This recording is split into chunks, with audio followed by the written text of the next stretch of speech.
Good Morning Night Vale is brought to you by The Disappearances of Lydia Fontaine, a new independently produced and crowdfunded 10-episode original audio drama. Set in a deceptively familiar world of electronic surveillance and machine-mediated communication, The Disappearances of Lydia Fontaine follows Lydia Ryan and her friends, lovelorn Ethan and wannabe internet sensation Dee, as they struggle to unravel the mystery of her mother's disappearance. Escape the sinister Fontaine family, and survive the feud over her grandfather's supernatural legacy. It weaves bitter family drama and high-stakes intrigue with fantasy and cyberpunk elements to create a surreal mystery about secrets and grudges, old books, big data, and the promise of infinite knowledge. And do not forget the talking birds. It's a full-cast production with original music and a bespoke soundscape presented through a series of found-footage-style surveillance recordings. And it's important to note, this show was made entirely without generative AI. Even the computers are voiced by human actors. Episodes are free, and you can start listening right now with the Season 1 finale due to come out on August 16th. For more information, go to lydiadisappears.com. and find The Disappearances of Lydia Fontaine wherever you get your podcasts and start listening from the beginning. Insurance isn't one size fits all, and shopping for it shouldn't feel like squeezing into something that just doesn't fit.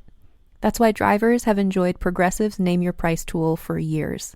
With the Name Your Price tool, you tell them what you want to pay, and they show you options that fit your budget. Enough hunting for discounts, trying to calculate rates, and tinkering with coverages. Maybe you're picking out your very first policy, or maybe you're just looking for something that works better for you and your family. Either way, they make it simple to see your options. No guesswork, no surprises. Ready to see how easy and fun shopping for car insurance can be? Visit Progressive.com and give the Name Your Price tool a try. Take the stress out of shopping and find coverage that fits your life, on your terms. Progressive Casualty Insurance Company and Affiliates. Price and coverage match limited by state law.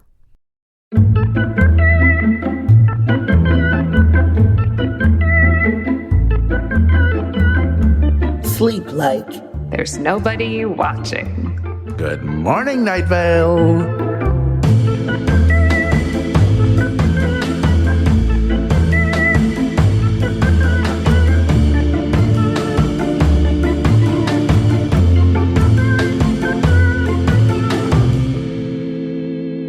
Hello, it's Meg, who's speaking quietly as to not wake up her baby. Hey, it's Symphony, speaking soothingly to lull you into a false sense of security. And this is Hal, and I'm being quiet because there might be a monster. And this is this is Good Morning Night Vale, the show where three actors from Welcome to Night Vale listen to Welcome to Night Vale, talk about Welcome to Night Vale. We read things that you send us that you're thinking about Welcome to Night Vale, and we all form a tighter community and bond as humans and friends and podcast listeners. We are recording this on Wednesday, January 25th, 2023. The Sixers have just defeated the Nets by 4 points, and the Eagles are in the NFC Championship game. Maybe only I care about it, but I wanted to say it in as many places as possible. Happy for you, Hal. Thank you. Yeah, I'm happy for everyone. Good luck to all basketball teams. But this episode's description, 127, A Matter of Blood, Part 1, is Mayor Cardinal intends to expand her power. Her behavior becomes more and more concerning. Let's talk about it. Here we are in another three-parter, and we're so old hat at these three-parters at this point. Babes. But we're into this story, and we dive right in. We're in a Dana situation, which is always cool because I think Dana's a wonderful character, and Jessica Nicole is obviously the bomb.com at acting and at personing. So that's really great. And yeah, I love where we're going with this because there's definitely some creepy stuff that's about to happen.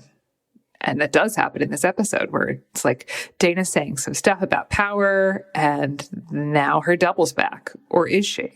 That's the freaky part. Cause like, is it Dana is like having some sort of crazy psychotic break where she doesn't really know? Like, is she in a fugue state? Like, or is it actually her double? Cause she says she doesn't know if she killed her double or got rid of her double. And I'm like, squinty eyes, like, what's happening here? My detective eyes, I'm like, But yes, it's all very like spooky, but I'm loving this, that we're diving into a new sort of thriller. Like, I feel like all of these 3-parters have been like, they're little microcosms within the story. And it's kind of fun to be able to dive a little bit deeper into some of our favorite characters and some of the characters that we haven't gotten to hear much about. But yeah, Dana's like running a rampage all over the place.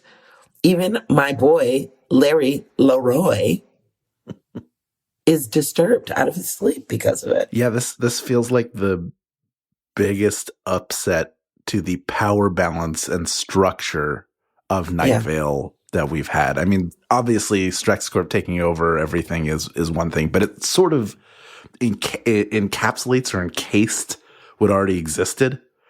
So it wasn't like that was an invading force coming in. This is someone who is there in a position of power saying, now I'm going to have more power. So all of a sudden that upsets every possible apple cart. And it's interesting to see, like, it makes these strange bedfellows, like the city council, the city council and Tamika Flynn. Everybody got all up in arms when Tamika was trying to like shut stuff down to make sure we caught a murderer. And now everybody's like, well, Dana. I'm like, no.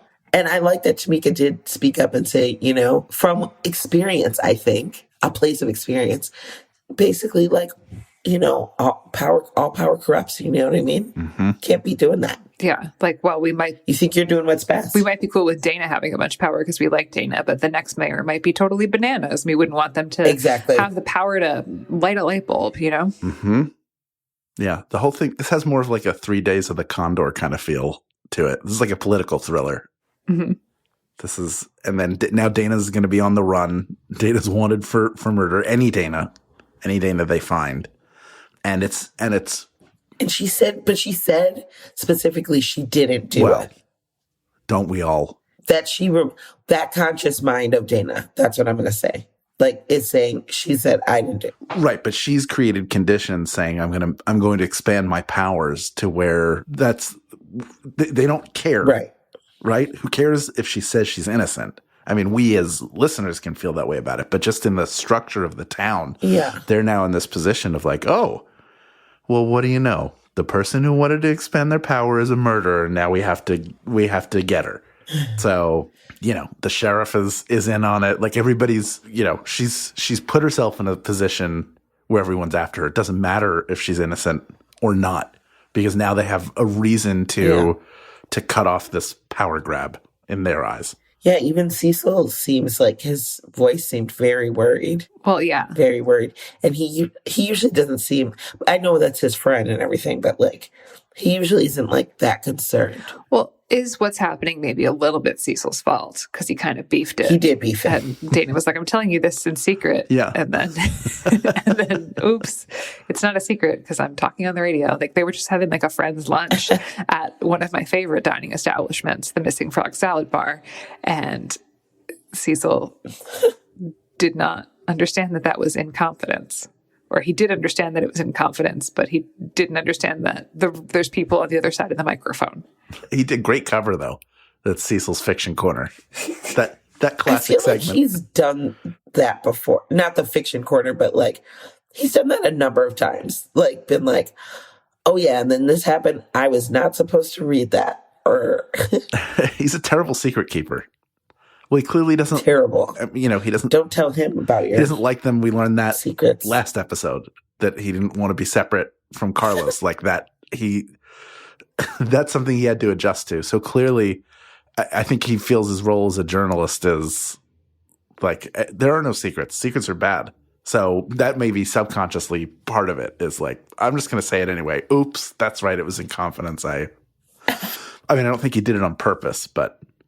I think his default mode is seeker of truth. Just to tell it all. Yes, to tell it all. Wow. And then we have the title of this episode that is the impending blood like it's the matter of blood. So there's the blood matter thing happening. Like there's blood coming. That's just sort of this from space. We have that to look forward to. I was not really understanding. I was not from whatever. I don't know what that means, but it's freaking me out because that could mean anything.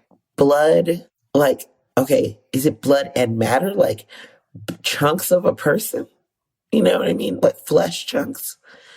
Or is it like a whoosh of blood, then like dark matter? Upcoming blood matter from space. It's going to come down hard on us, and there's no hiding from it. I'm scared. So that's good to know. I don't like the sound of that. I can barely deal with rain, you guys. And this is what's coming. You know? Yeah, it's the Halley's Comet of their area. It's every 500 years. Right? How bad? Yeah. But this is also the Blood Space Wars. This has got to be a reference to that. Yeah. Blood and space. Yeah. That's the crazy thing about their writing sometimes. Is like they be bringing up stuff from like so long ago.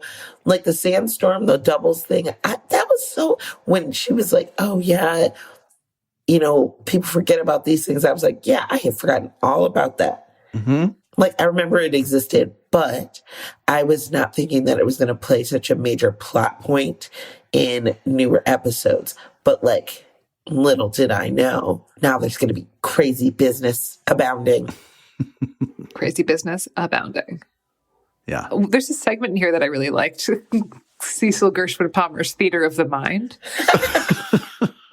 where he just walks us through what it's like to go to a theater and then get ready for a show to start. And I'm wondering if we're going to get more installments of this as we get to part 2 and part 3 of this. I'm hoping we get some more of the show. Yeah. I hope we do. Because I'm like, I want to hear about the show. He was just describing the theater, as it were. What kind of theater would be in your mind?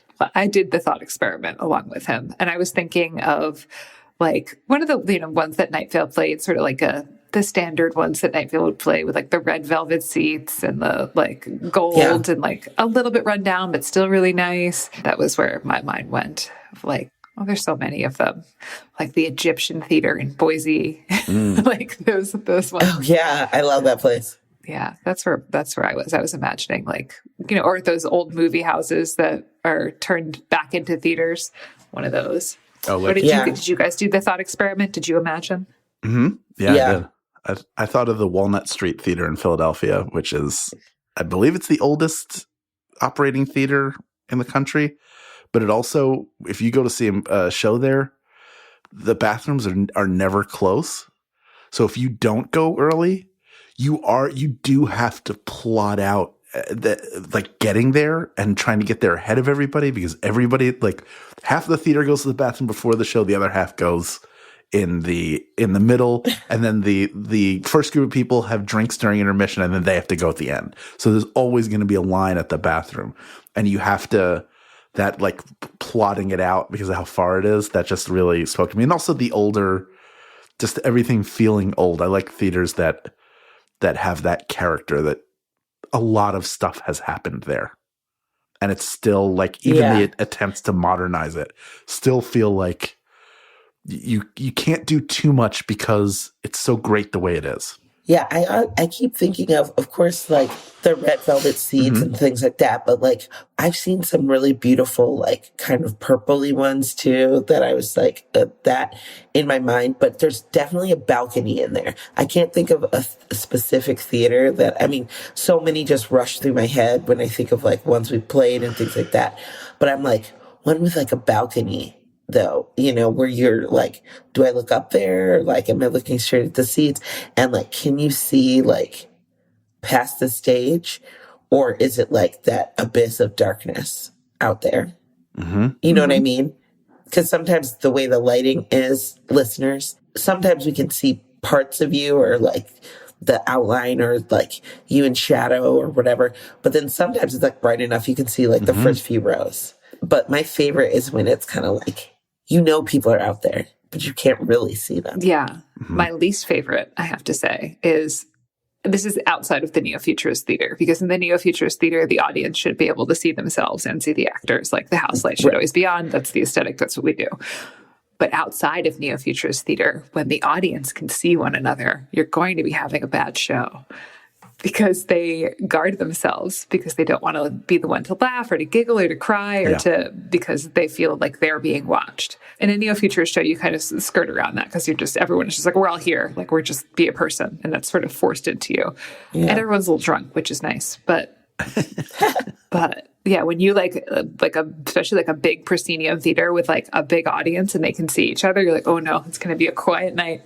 Yeah, that self-consciousness kicks in instead of like people being able to fully like lean into the like letting your mind go and like accepting the world that you're about to go into, instead of being like, that's not possible. And it's like, maybe it is. It also like sort of codifies you as an audience. Like you become a unit. You're like, we're all in the audience together. We're this dark. We can all feel these things together. And I can feed off the energy of the person next to me without being like, what place is that t-shirt from? Or like, he has a weird laugh.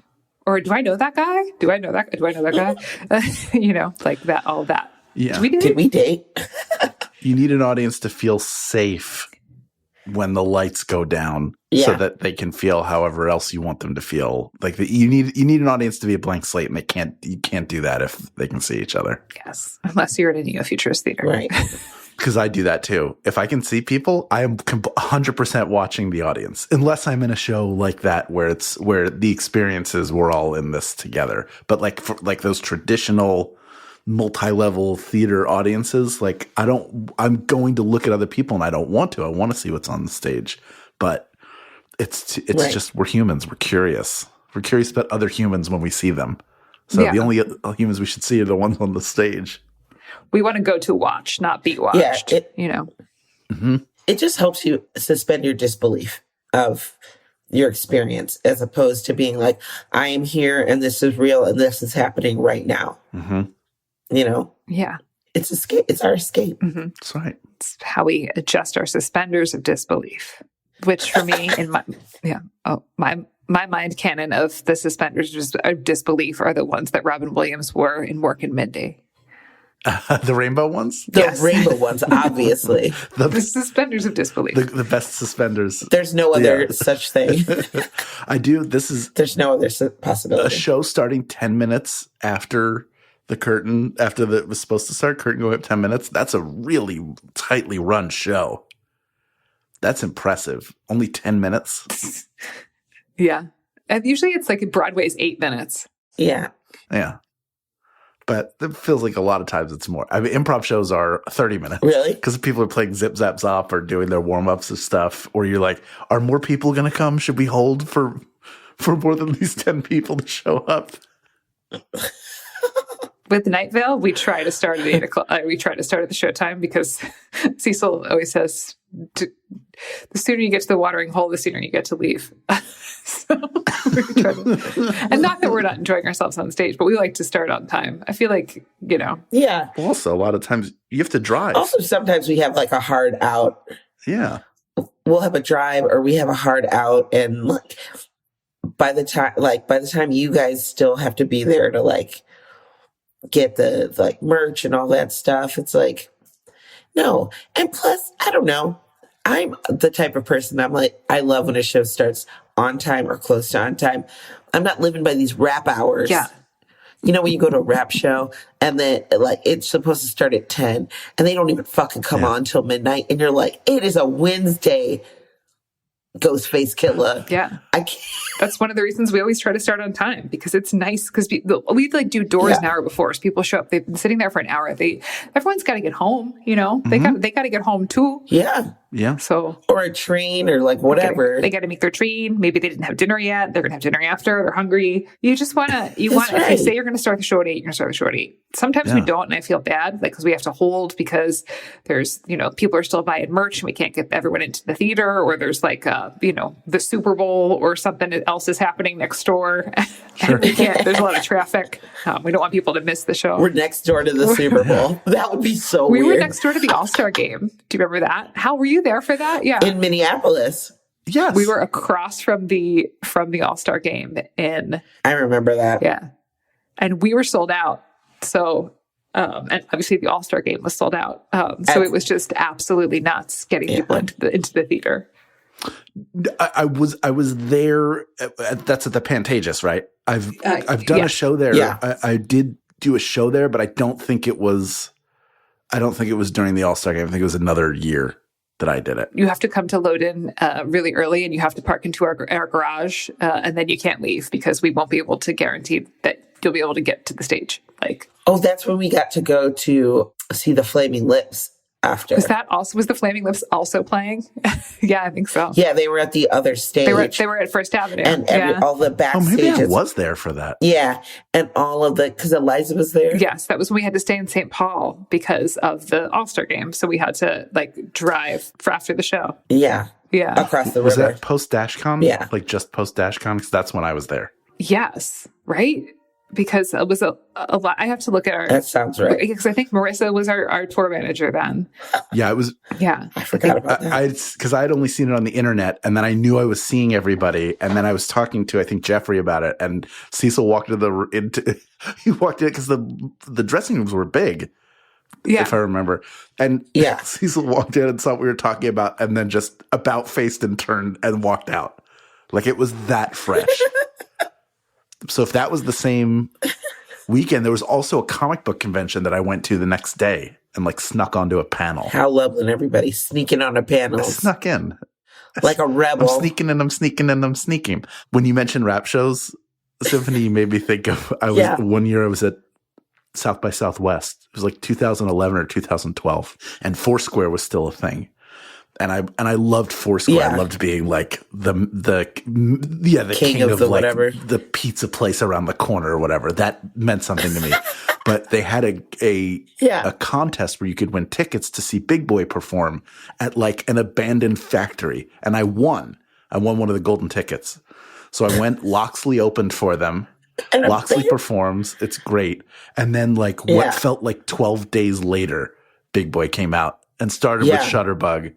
And so I got to hear Shutterbug, and then he did a couple others, and then I was like, it's too loud in here. I got to walk out back to where I'm staying. I can't do this. Literally, that's I love live music. I really do.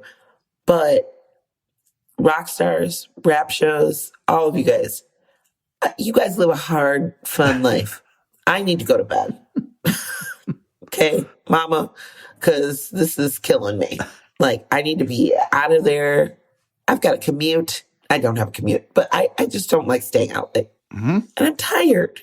And I can't be out on a Thursday at 2:00 in the morning because you decided to, have a party in the back. Does the L run all night or does it stop overnight? It runs all night. Okay. There's train. I mean, where I live, I think there's some that don't run as frequently, but I don't have that problem. And also I'll take a Lyft or whatever. It sometimes depends on the city though, because some people try to pull that shit in cities that don't have like if you try to pull that shit in Boston, people are gonna leave because they literally have no other way to get home. Boston and LA, there is kind of no mass transit. So yeah, not really. Right. LA is not a late night town at all. You couldn't do, I'm trying to think of if you could do a late night show here. I don't know that you could because well, we just did a Thrilling in December, and we did a 7 or 8 o'clock and a 10 o'clock. Oh, wow. You guys did a 10 p.m. How would the 10 p.m. go? Oh, it was great. I mean, we hadn't done a live show in LA since I think 2015 or 2016. So you put that on top of a lot of people who hadn't gone to stuff because of the pandemic. We still had a mostly masked crowd, which was great. But then, so we did the 10 o'clock show started late. Then we were supposed to do a sing along afterwards, which we did. And I don't think we were done until 12 till after midnight. Wow. And then I think there wasn't a lot of hanging out to be done. Maybe in an earlier time we would have, but we're all older now. And I drove home and really wanted Taco Bell. And I guarantee you at 1:30 in the morning, I was the only sober person in line at the Taco Bell to get food. What'd you get? I was just hungry. Doritos Locos Tacos. Yeah, what'd you get? and I ate them in the car. I don't know. Oh, is that the one that has the Doritos as a shell? Doritos as a shell. I've never had that. Is it good? Yes, it's not as good as you think it's going to be, but it's also good. It's also better than people who wouldn't like it. Like it hits the spot. It's what you want it to be, I'd say. What's the one? Maybe it's a Crunchwrap Supreme. I like things with like a soft tortilla on the outside and then the crunchy tortilla on the inside, and it's glued together with like either beans or cheese or some sort of combination. A cheesy gordita crunch. There it is. Bitch, I will fuck it up. I want that right now. It's a texture party. Did you know you have a lactose issue, right? Do you know that there's some cheeses you can have that naturally have no lactose in them? Yes. Did you learn it from TikTok too? I did see that. Is it the hard cheeses, right? Like Parmesan? I learned Parmesan, cheddar. I learned everything from TikTok. But yes. We found it's true so far because Jennifer is lactose intolerant, and she's like cautiously wading into the cheese waters because she used to eat it like a cartoon mouse when we first met, and it was. That's how you trapped her. I put it in a humorously large human mouse trap. And then I had a series of pieces of cheese leading to it, and like cheese in a dress that she had to crawl through. And she's just like, she didn't realize. And then you put cheese in between your lips, and that was the kiss. Yeah, I was in a kiss stance, and then she was gonna like gnashing her teeth, trying to take it out like a dog or a horse would. So romantic. It's so romantic, isn't it? Romantic. Oh goodness. So anyway, theaters are great. Theaters are great. Yeah. Did we do it? They're where the magic happens. We think we did. I think let's transition, right? Okay. Up next, we're going to hear from fans and friends of the podcast about their theories, comments, and questions. But first, a conversation about this episode's weather. J'accuse, is it Mucha Pazza or Muka Pazza? Muka Pazza. J'accuse by Muka Pazza. I want to say what I love the most about this is the like cacophony that happens at the beginning because it's all so confusing. It's the awesome. Balance of power is being upset, right? And also like, is this actually Dana Cardinal? Is it Dana Cardinal's double? Even she doesn't know. And just the way that the sounds were layered into the song, really, this is one that just felt like it was right in the pocket with what I was experiencing as a listener. Yeah, with the story, I thought it went really well. And I actually have listened to Muka Pazza for a really long time because a couple of my friends have like gone on tour with them, because they're a marching band, and they're kind of like a punk like marching band, and they have like people like in cheerleader outfits, like with like those big pom poms, like doing so. It's a riot, like going to one of their shows. That's so cool. Yeah, they're Chicago-based marching rock band hybrid, and there's right, baby. I think there's about 20 members, and they work, man. Like they do parades, they do a lot of local stuff in Chicago, and it's like a good time. Yeah, I'd love to see them. They seem like a really fun time. I love a marching band in general. Me too. Because I know. you like just the beats are really strong, and it's very evocative of like being at a high school or college football game. Like it's the sound of, you can like smell soft pretzel in the air. You can smell hot dog water. You can you hear those horns and those drums, and you know what's up. I learned what the name means of Muka Pazza. Means, it's an Italian saying which translates to revenge of the nerds. Oh, yeah. Hell yeah. So I like that. It's a bunch of marching band people rocking out. They got Poindexter on the violin. Booger Presley on guitar is joining in. There's a guitar in there somewhere. Yeah, that's Anthony Edwards, I think, on the guitar. I fucking love this. It is. Yeah, this seems like, first of all, it went really well with the episode. But, like, yes, I think if Muka Pazza ever is out and about, like, and we have the opportunity to see them, I would snatch up the opportunity to see them because I bet you it's fun as hell. And bands are pretty much the only reason, like, marching bands are the only reason I like parades. Because I'm generally not a fan of a parade, but That's why I like the ones in like New Orleans, like during carnival season. Like the second line. Yes. The second line, The or mummers. just like and it's like so good. They're just like, it's the beat booming through your body, the freaking like horn section. And I like when they get all fancy and they do their little coordinated dance moves and like pointing the horns in the different directions or their little rolling steps. I do. You know what I'm talking about. They're like prancing sometimes. The heel roll. Yeah, they're like, yeah, they get funky with it. I'm here for it. You all know that Meg is our resident flag girl. So she used to be all up with the shits. Yeah. With the marching band folks. Mm-hmm. Which is, today I was walking back from dropping my car off to get serviced, and Joseph was outside with Iris, and we like saw each other on the street, and I was running towards her, and I did my full-on color guard jazz run towards her, which is like a very low impact, flowy run. And I was reminded of my life in color guard. And I was like, we should be jazz running more. Jazz run. More jazz running, I say. So it stays with you, marching band. Whether you become a rock and roll Chicago band or whether you just jazz run at your daughter down the street. That's brilliant. That's the lesson here. I love it. You know what else I love? What? I like Italian food. I like it with dough, Delicious. cheese, Ooh. whatever other stuffings you like. Hot.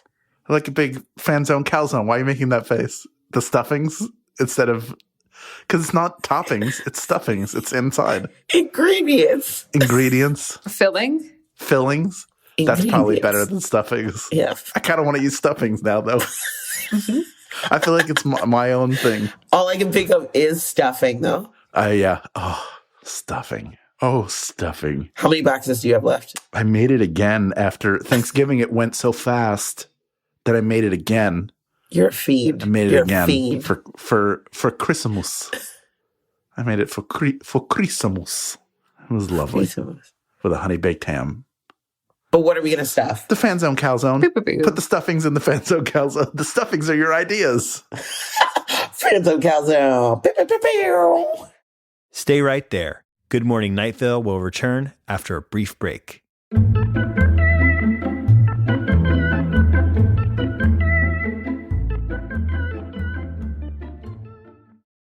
Lately, I've been all over the place. Between touring, dog sitting, and traveling, my routine has become non-existent. Now that my travel schedule has slowed down, I need to get back to eating real food and not just grabbing what I can when I can. And Factor is making that easier for me. Factor meals are ready in 2 minutes and require little to no prep and no cleanup. So even on the days when my schedule is completely out of whack, eating well is still achievable. Like today, I had 3 meetings and a client. By the time I was done, I was hungry and I just needed to eat. So I grabbed the Beurre Blanc filet mignon with Parmesan risotto and it was delicious. I was amazed at how tender it was and how flavorful the risotto was and saved me from having to pick something up quick. And in 2 minutes, I had something healthy, fresh, and delicious. So if you like fast, easy, and delicious meals, I think you would like Factor meals too. Let's eat real. Head to factormeals.com/GMNV50OFF and use code GMNV50OFF to get 50% off and 1 free breakfast item per box for 1 year, while supplies last until 10/31/2026. That's code GMNV50OFF at factormeals.com. GMNV50OFF at factormeals.com. See website for more details. Cass writes, "Hello, wonderful tri-hosts. I took a break from podcasts for a few months because I was busy doing costumes for a show. I just listened to the Door Ajar Part 1 Good Morning Night Vale episode as I inputted my rehearsal schedule for a new play I'm starting in a few days in my calendar. I usually am a part of the tech crew, but I will be acting again after a year off, and hearing you talk about going to diners after a show made me more excited. The go-to diner in our town for the high school theater department is Sherry's Cafe and Pies. I looked it up, and it seems like it's a restaurant chain on the West Coast, and it always has seemed distinctive to me because, on the signs, the apostrophe is above the I, so it looks like the name on it is Charis instead of Sherry. It's a standard cafe as they go. I've only been there once after a show where I ordered a small plate of mashed potatoes and stole my friend's French fries. Yeah, potato madness. Potato I love on it. potato. They have a pretty good pie selection, though, and the cast and crew pretty much filled up the whole place. I wanted to hear that you got like a mashed potato pie or like a baked potato pie. I'm editorializing. I apologize. Apparently, a few years ago, or decades, I'm fuzzy on the details, a cast got kicked out of Sherry's because they got pepper spray or something similarly noxious in the vent system, and the whole place had to be evacuated. Because of that, the director/drama teacher always gives a speech about respecting the diner staff, and no similar incident has happened since. I think a waitress from Sherry's even saw the most recent musical. Cass. They. Well, geez, Cass, I'm. That story took a turn. I was not expecting that. Yeah, like, how do you? What do either of you? Who's pepper spray? Do you imagine? At a doctor? Yeah, like, oh, let's take this and spray it into the air conditioning intake because I know where that is. People tripping. No way, Jose. Please, we just did Brigadoon. That person. Have some decorum. Have some goddamn respect. And congratulations on getting back on stage, Cass. That's great. Yeah, that's wonderful. Little known fact, I, in college, worked in the costume shop, and that is where I learned to sew. My skills are from today. Oh. So. I also worked in a costume shop. Mm-hmm. You did? I was wardrobe on a couple shows. See. I was wardrobe my freshman year. I was wardrobe on Angels in America, and I had to do a lot of ironing and quick changes. Oh, I love a quick change. When I was a professional apprentice at the Art Theater, I was put in charge of laundry once, and I forgot to put the clothes from the washer into the dryer, and they had a real surprise the next performance when their clothes were all wet, and then I didn't have to do laundry anymore. That's as close as I got to a costume shop. Oh, Hal. Thumbs up. Good thing you're so pretty. Next up in the Calzone, we have Christian. Christian writes, "Good morning, Night Vale. This is Christian from Sacramento, or as Symphony likes to say, Sacramento." I do be saying that. Writing in again after about a year, I think. So it goes from the front of the Blood Space War. Y'all asked about what theater kids did after shows, and I'm happy to report that in Northern California, the diner after the show tradition was around at least as of 4 years ago when I got out of college. In high school, we'd go to the IHOP and pretty much invade the place. We tipped well, though, and we didn't destroy it in the process. So I assume they were mostly fine with us whenever we rolled in. In college, we were lucky enough to have one of the few Sherry's cafes in the state. Another Sherry's? Multiple Sherry's. That's crazy. First of all, I thought I was rereading. So did I. I was like, oh no, I read Symphonies. I got freaked out for a second. No, but this is... No, we got 2 emails about Sherry's. I think we actually got 3. We have to go to a Sherry's cafe now. We should stop at a Sherry's then the next time. Oh, shoot. Here we go. More details as we get back into this.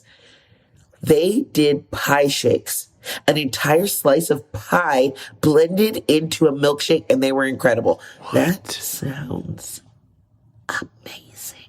I want that in my life. I need that in my life. A pie milkshake? Anyway. They were also one of the only places that stayed open past midnight, so it was a huge bummer to hear that they closed down a couple of years ago. Oh, hopefully those kids have found a new spot to hang out after the show is done. Even working in professional theater now, cast and crew will usually go out once or twice during the run of a show to a bar or a lounge. Theater folk really do just love hanging out together, don't they? Given how sporadically I chime in here, it'll probably be a while before you hear from me again. Stay well, and thank you for the show. Thank you, Christian, and thanks for writing in occasionally. We'll be here for you the next time. All right. Ava writes to us. Hi, Meg, Symphony, and Hal. A Matter of Blood is my favorite 3-part episode arcs, mostly because I love listening to Jessica Nicole's voice. My question is, what inspired Joseph and Jeffrey to make so many of these 3-part episodes? P.S. I've been a fan of Welcome to Night Vale since 2012 when I was a freshman in high school, and I love re-listening to it with you 3. Thanks, Ava. So I took the liberty to ask Joseph Fink about this over dinner. And he said that idea behind creating this series of 3-part episodes is that at this point in the game, we had they started doing the 3-parters. There were like 115 episodes of Welcome to Night Vale, and they wanted to give new listeners an on-ramp. So they started making these 3-parters just to see like, hey, it's great for existing listeners because they get to see all their characters rearranged in a new way and these sort of fun stories that you want to keep listening to every week so that you come back and listen because there's a lot of cliffhangers and you want to see what's going to happen next. But also it's an access point for new listeners because that way they don't have to start at episode 1. They can kind of come in anywhere and they don't need any sort of existing knowledge about Night Vale past. Smart. And that's what Joseph told me while we were eating our takeout chicken. So now there you have it. And thank you for listening since 2012. That's really sweet of you. I'm glad that you're listening with us. Thank you all so much for listening with us. Next episode is going to be A Matter of Blood. You guessed it, part 2. But until then, good morning, Night Vale. Good morning.